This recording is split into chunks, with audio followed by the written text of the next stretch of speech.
Hi guys, this is Manish from Snapsol और इस video में हम लोग डिस्कस करेंगे ज़ीरोज़ ऑफ पॉलीनोमियल और हम लोग डिस्कस करेंगे फैक्टर थ्योरम को। तो चलिए एक एक चीज़ को डिस्कस करते हैं, लेकिन डिस्कस करने से पहले मेरा आपसे एक क्वेश्चन है, क्या आप 3x प्लस 2 का ज़ीरो बता सकते हैं? ज़ीरो, ठीक है। अगर आपको पता है तो अभी के अभी तुरंत मुझे कमेंट सेक्शन में इसका जवाब दीजिए, और अगर नहीं पता है तो वेट कीजिए, वीडियो के एंड में मैं इसका आपका जवाब दे दूंगा। तो चलिए गाइस, शुरू करते हैं आज का वीडियो। और आज हम लोग डिस्कस करने वाले हैं पर्टिकुलरली फैक्टर थ्योरम और क्या, ज़ीरोज़, ठीक है। तो सबसे पहले हम लोग देखेंगे ज़ीरोज़ ऑफ पॉलिनोमियल, यानी कि पॉलिनोमियल के ज़ीरोज़ क्या होते हैं, ठीक है। तो चलिए,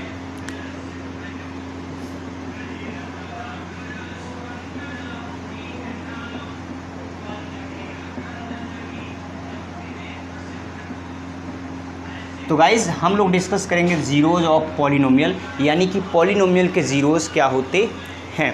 देखिएगा गाइज़, अगर आपको मैं एकदम लेमन लैंग्वेज में और स्टूडेंट फ्रेंडली लैंग्वेज में बताना चाहूँ तो देखिएगा, मैं यहाँ पे डेफिनेशन लिख रहा हूँ और आप भी उस डेफिनेशन को लिख लीजिएगा। तो गाइज़, मेरा जो डेफिनेशन है वो आप देखिए, it is the value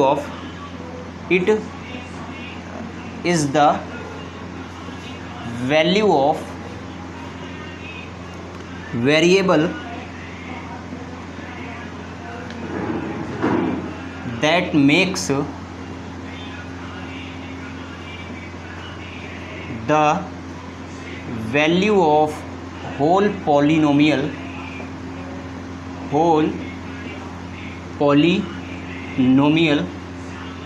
equals to 0,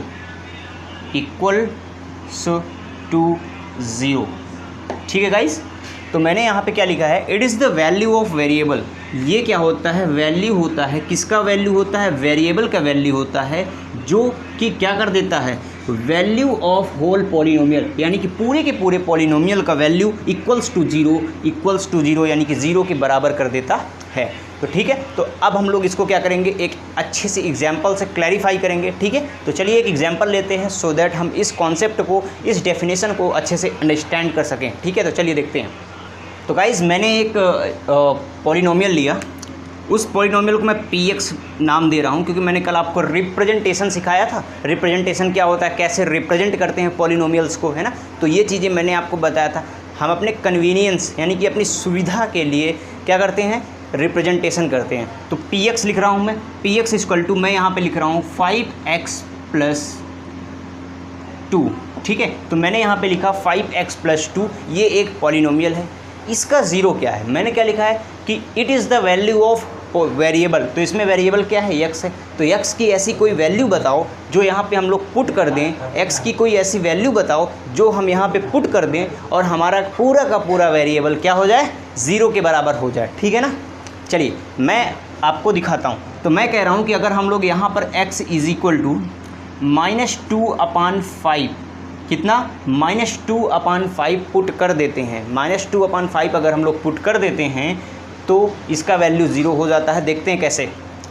तो जहाँ पर x है वहाँ पर हम करेंगे, देखिए जो ऑपरेशन इधर होता है वही ऑपरेशन उधर करते हैं, ठीक है। जो आपने प्रोसेस, जो एक्टिविटी इधर किया है वही एक्टिविटी उधर करते हैं, ठीक है।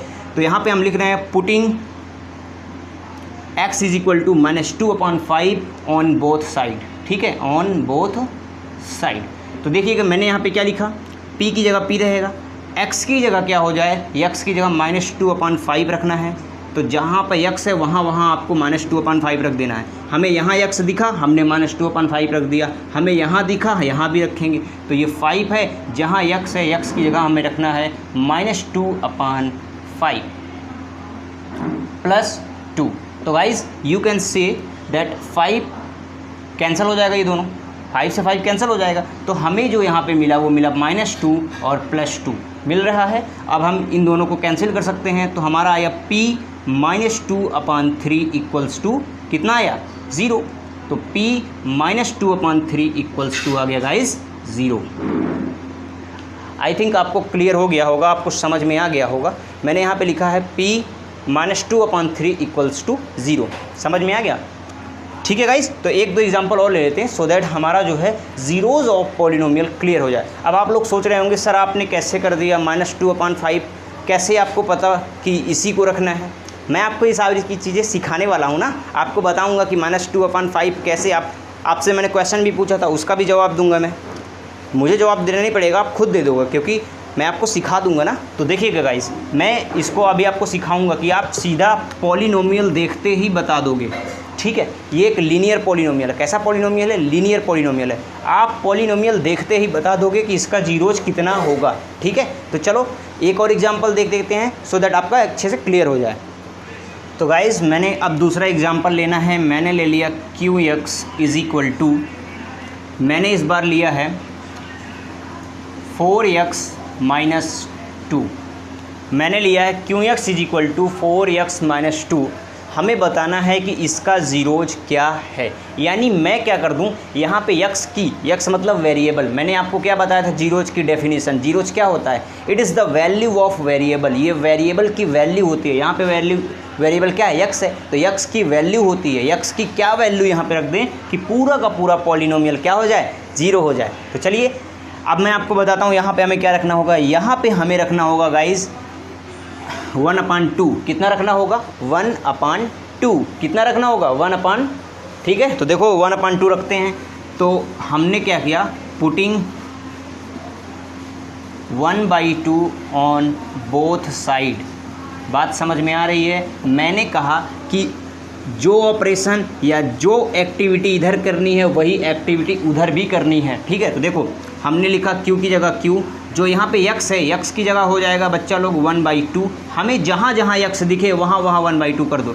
4 की जगह 4, x की जगह 1/2 - 2, 2 2 जा 4, तो ये बचा 2। तो यहाँ पे आपका बचा बच्चों 1/2 = 2 - 2 और ये कैंसिल हो गया। तो Q 1/2 = आपका आंसर आया 0। यानी कि गाइस यहाँ पर क्या होगा कि आपका जो जो जीरोज होगा वो 1/2 ही होगा। ठीक है, जो जीरोज होगा वो 1/2 ही होगा। ठीक है, ये विजिबल है? नहीं विजिबल? यहाँ पे लिखे दे रहा हूँ Q 1/2 = 0। ठीक है गाइस, तो चलिए अब हम आपको बताते हैं कि ये चीज़ फाइंड कैसे की जाती है। मैंने तो तुरंत देख के बता दिया है ना, तो मैं अब आपको बताऊंगा कि फाइंड कैसे करते हैं। ठीक है, चलो देखो गाइज़, हर पॉलिनोमियल का यानी कि एक लीनियर पॉलिनोमियल होता है, एक क्वाड्रेटिक पॉलिनोमियल होता है, एक होता है क्यूबिक पॉलिनोमियल। हमारे सिलेबस में यही 3 है। तो हर पॉलिनोमियल का जो हमें फाइंड करना होता है वो हर पॉलिनोमियल का अलग अलग तरीका होता है, अलग अलग प्रोसेस होता है, अलग अलग फार्मूले होते हैं। ठीक है ना। तो मैंने जो अभी आपको बताया था वो सब के सब लीनियर थे। जैसे मैंने पहला एग्जांपल आपको दिया था, आई थिंक 5x + 2 का दिया था। फिर दूसरा मैंने आपको दिया था 4x - 2 का। तो ये दोनों के दोनों लीनियर थे। कैसे थे? लीनियर। जो मैंने आपको एग्जांपल्स दिए थे वो सब के सब क्या थे? लीनियर थे। लीनियर थे ना। अब मैं आपको पहले लीनियर का बता दूं कि कैसे फाइंड करते हैं, फिर इसके बाद हम लोग क्वाड्रेटिक का भी जान लेंगे। ठीक है, तो पहले लीनियर का देखते हैं। ठीक है गाइस, तो चलो देखते हैं। तो गाइस लीनियर पॉलिनोमियल का जो हमें फाइंड करना होता है वो कैसे करना होता है देख लो। तो देखो जैसे यहाँ पे 5x - 2 है, ये कोई px है यानी कि कोई पॉलिनोमियल है। तो आपने क्या करना है, इसको बोलते हैं कांस्टेंट टर्म। पहले कांस्टेंट टर्म लिख लेना है निगेटिव में, यानी माइनस कांस्टेंट टर्म अपान में लिखना है। इसको बोलते हैं x का कोफिशिएंट। मैंने आपको कोफिशिएंट वगैरह सिखाया ना अच्छे से, तो इसको बोलते हैं x का कोफिशिएंट। तो यहाँ पे लिखना है कोफिशिएंट ऑफ x। ठीक है, तो ये चीज़ होता है फॉर्मूला। और अच्छा, अगर हम इसको ax + b का फॉर्म में लिख दें, इसको बोलते हैं स्टैंडर्ड फॉर्म। ठीक है, इसको बोलते हैं स्टैंडर्ड फॉर्म। अगर हम इसको जो है ax + b मान के चलें तो ये है आपका क्या है, ये एक जर्नल फॉर्म है। जर्नल मतलब जो सबके लिए एप्लीकेबल है। तो इसको हम लोग लिख सकते हैं माइनस कांस्टेंट यानी कि b अपान x की कोफिशिएंट। x का कोफिशिएंट कितना है? a, तो b/a -b/a या minus constant term upon coefficient of x, कुछ भी आप इसमें से कर सकते हैं। ठीक है गाइज, तो आई होप आपको समझ में आ गया होगा। ठीक है, तो अगर मैं आप अभी यहाँ पे बात करूँ जो हमारा क्वाड्रेटिक होता है उसका हमें कैसे फाइंड करना होता है। तो क्वाड्रेटिक का जो फाइंड करना होता है गाइज उसके लिए हम लोग फैक्टोराइजेशन करते हैं, है ना। वो मैं आपको नेक्स्ट वीडियो में बताऊंगा कि कैसे हम लोग क्वाड्रेटिक का फाइंड करते हैं। तो फिलहाल इस वीडियो में मैं आपको ज़ीरोज़ बताना चाह रहा था, वो हो गया। हम दूसरे वीडियो में देखेंगे कि कैसे हम लोग क्वाड्रेटिक का फाइंड करते हैं। और क्यूबिक का तो हमारे सिलेबस से बाहर है, क्यूबिक का हम लोग उसमें फाइंड करेंगे क्लास 10th में, ठीक है। तो अभी के लिए हम लोगों ने देख लिया ज़ीरोज़ ऑफ पॉलिनोमियल। अब हम जो देखने वाले हैं वो है फैक्टर थ्योरम, ठीक है। तो गाइज़ अब हम लोग देखेंगे फैक्टर थ्योरम। फैक्टर थ्योरम क्या होता है देख लेते हैं, चलिए। तो फैक्टर थ्योरम की मैं यहाँ पे डेफिनेशन लिख रहा हूँ लेमन लैंग्वेज में, यानी कि स्टूडेंट फ्रेंडली लैंग्वेज में। चलिए देखिएगा, इफ़ एनी पॉलिनोमियल, हमने मान लिया px, है ना, px कोई पॉलिनोमियल है। If any polynomial px is of degree more then one, यानी कि px कोई क्या है, इफ़ एनी पॉलिनोमियल px कोई पॉलिनोमियल है और उसकी जो डिग्री है वो मोर देन 1 है। कितनी है? मोर देन 1 है। And a is some real number, a is some real number.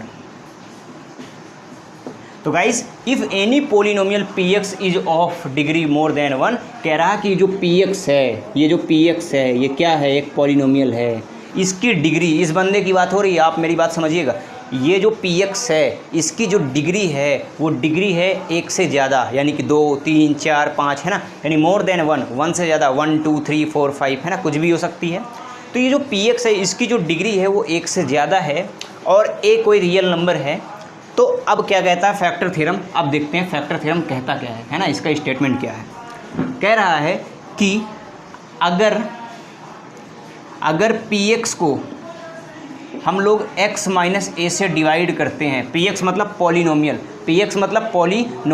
अगर हम पॉलिनोमियल को x माइनस a से डिवाइड करते हैं, जहाँ पर a क्या है, a आपका रियल नंबर है। Real number in the sense आप जानते ही हैं, मैंने आपको बताया हुआ है, ठीक है। आगे देखते हैं। तो x माइनस a से अगर हम इस पॉलिनोमियल को x माइनस a से डिवाइड करते हैं, अगर pa इक्वल्स टू 0 आ रहा है, pa क्या है, pa तो जानते हो ना, पिछली वीडियो में बताया, pa क्या है, रिमाइंडर है। अगर रिमाइंडर 0 आता है तो x माइनस a इसका एक क्या होगा, फैक्टर होगा। किसका factor? x minus a px का फैक्टर होगा, यानी कि पॉलिनोमियल का एक फैक्टर होगा। फैक्टर वो होता है जो उस पॉलिनोमियल को कम्प्लीटली डिवाइड कर दे। जैसे मैं यहाँ पे अगर कहूँ 36, तो 36 और ये 9, तो 9 क्या है, 36 का एक फैक्टर है, क्योंकि 9 जो है 36 को कम्प्लीटली डिवाइड कर देता है। 9 4 जा 36 होता है, तो 9 36 को कम्प्लीटली डिवाइड कर देता है, इसीलिए हम ये कहेंगे कि 9 36 का एक फैक्टर है। तो गाइस अगर पॉलिनोमियल को x माइनस a से हम लोग डिवाइड करते हैं, फिर से मैं बता रहा हूँ, ध्यान से समझिएगा एकदम लेमन लैंग्वेज में। अगर पॉलिनोमियल को x माइनस a से डिवाइड किया जाता है और रिमाइंडर, pa मतलब रिमाइंडर, कल मैंने रिमाइंडर थ्योरम बताया था, अगर रिमाइंडर 0 आता है तो x माइनस a आपके पॉलिनोमियल का क्या होगा, एक फैक्टर होगा। ये है स्टेटमेंट, ठीक है। तो चलो देख लेते हैं एक, है ना। तो गाइस चलिए एक एग्जांपल देख लेते हैं, सो दैट हमारा एकदम से क्लियर हो जाए। देखिएगा, मैंने यहाँ पे एक लिया px, यानी कि एक पॉलिनोमियल लिया। इस पॉलिनोमियल को मैंने लिखा है x square minus 25, x square minus 25। अगर, है ना, x स्क्वायर माइनस 25 और इसकी जो डिग्री है वो 1 से ज़्यादा है, 1 से ज़्यादा है मतलब इसकी डिग्री 2 है। कितनी है? 2 है। तो गाइज़ मैं ये कह रहा था कि अगर मैं इसको x माइनस 5 से डिवाइड करूँगा तो रिमाइंडर क्या आएगा। मैंने आपको एक चीज़ बताया था कि x माइनस 5 से डिवाइड हम लोग नहीं करेंगे, लॉन्ग डिवीजन नहीं करेंगे, रिमाइंडर थ्योरम लगा लेते हैं। तो एक काम करते हैं, रिमाइंडर कैसे निकालते हैं, p इससे कर रहे हैं तो 5 होगा, p5 वैल्यू रखो, x स्क्वायर माइनस x की वैल्यू 5 है ना, तो 5 स्क्वायर माइनस 25, तो आया आपका 25 माइनस 25, यानी कि p5 की वैल्यू जो आ गई गाइज वो आ गई आपकी 0। 25 माइनस 25 कैंसिल हो जाएगा तो आंसर आएगा 0, यानी p5 यहाँ पे हम इसको p5 ना पढ़ो, इसको p5 मत पढ़िए, इसको पढ़िए रिमाइंडर। क्या पढ़िए? रिमाइंडर। तो रिमाइंडर जो आया गाइज वो आया आपका 0। कितना आया 0। तो रिमाइंडर 0 आया है, तो हम लोग कह सकते हैं कि x माइनस 5 जो है इस पॉलिनोमियल का यानी कि px का क्या है, एक फैक्टर है। I hope it's clear for you, है ना। चलो अब आगे देख लेते हैं। तो गाइज़ ये था पहला स्टेटमेंट फैक्टर थ्योरम का। फैक्टर थ्योरम में दो स्टेटमेंट है। पहला स्टेटमेंट मैंने आपको बता भी दिया, लेमन लैंग्वेज में, स्टूडेंट फ्रेंडली लैंग्वेज में लिखवा भी दिया, एग्जाम्पल से हमने क्लियर भी कर लिया। अब मैं दूसरा स्टेटमेंट बताता हूँ। तो दूसरा स्टेटमेंट ये कहता है कि if x minus a is factor of px यानी कि पॉलिनोमियल, अगर x माइनस ए फैक्टर है px का यानी पॉलिनोमियल का, तो क्या होगा, तो pa इक्वल्स टू 0 होगा। यानी कि अगर x माइनस ए एक फैक्टर है px का यानी पॉलिनोमियल का, इसको px मत पढ़ा करो, इसको पढ़ा करो पॉलिनोमियल का। तो if x minus a is a factor of polynomial, so p a, इसको पीए मत पढ़िए, इसको पढ़िए रिमाइंडर। तो रिमाइंडर कितना होगा 0 होगा। तो हम लोग ये कह सकते हैं कि अगर x माइनस ए एक फैक्टर है तो जो पॉलिनोमियल का रिमाइंडर होगा वो 0 होगा। समझ में आ गया। तो चलिए इसको मैं एक एग्जांपल से क्लैरिफाई कर देता हूँ, ठीक है। चलिए देखते हैं।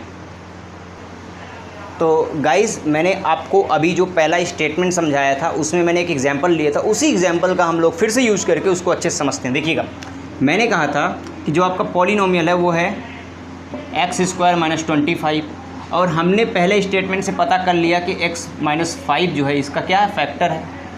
तो ये क्या है, फैक्टर है। ये बात हमें गिवन है, गिवन मतलब पता है, ठीक है। तो x माइनस एक फैक्टर है, किसका फैक्टर है, x² माइनस 25 का। तो कह रहा है कि pa जो होगा यानी कि रिमाइंडर जो होगा वो आपका 0 होगा। तो चेक कर लेते हैं। तो जब हमने यहाँ पे रखा 5² माइनस 25, तो आया 25 माइनस 25 दैट्स इक्वल्स टू 0, यानी कि हमारा p5 मतलब रिमाइंडर कितना आ गया 0। यानी अगर फैक्टर है, अगर x माइनस 5 इसका फैक्टर है तो रिमाइंडर 0 आएगा। इस बात को ध्यान रख लीजिए, ठीक है गाइस।